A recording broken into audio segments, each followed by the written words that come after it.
The endless loop, the quiet vanishing of Hollywood's favorite nightmare. New York City. In the cacophony of Manhattan, silence is rare. But inside a specific apartment on December 12, the silence was heavy, broken only by a single haunting sound, music that refused to stop. For 24 hours, neighbors listened to the same melody drifting through the walls.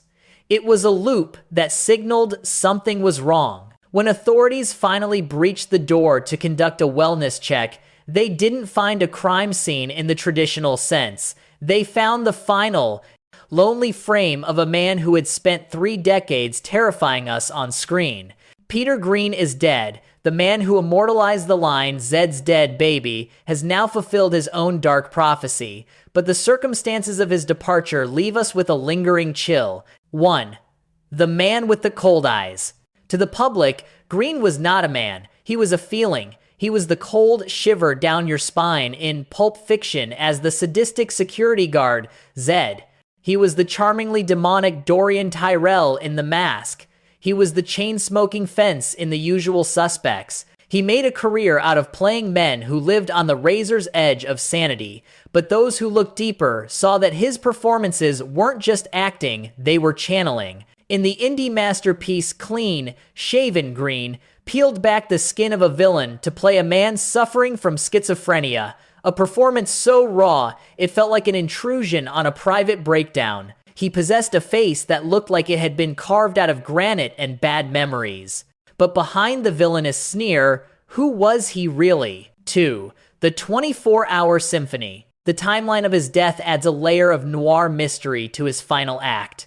According to police reports, there was no sign of forced entry, no struggle, just a man alone in his New York sanctuary. But the detail that haunts the mind is the music. Why did it play for a full day? Was it a final comfort, a way to drown out the city, or a signal to the outside world that the occupant had left the building? Neighbors reported the sound as the only clue. It was the unresponsive nature of the apartment that drew the police in. It creates a picture of profound isolation, a famous face fading away while the city bustled on, unaware that one of cinema's most recognizable bad guys was taking his final breath just feet away. 3. Life imitating art? Hollywood has a way of blurring the lines. In Pulp Fiction, Greene's character meets a violent, off-screen end. In The Mask, he is flushed away into a whirlpool. But in reality, his end was quiet, devoid of the chaos he brought to the screen. Police do not suspect foul play, yet the suddenness of his death at age 60 feels like a missing reel in a movie. Was it a sudden medical event, a heart that simply stopped, or the toll of a life lived intensely? The final fade to black. The authorities have wheeled the body out. The music in the apartment has finally been turned off, but the mystery of Peter Greene remains.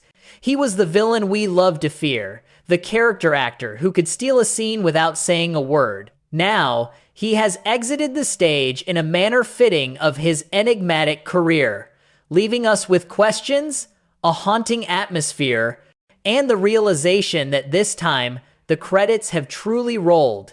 Zed is dead, and the silence he leaves behind is louder than any scream. The music played on, but the audience was gone.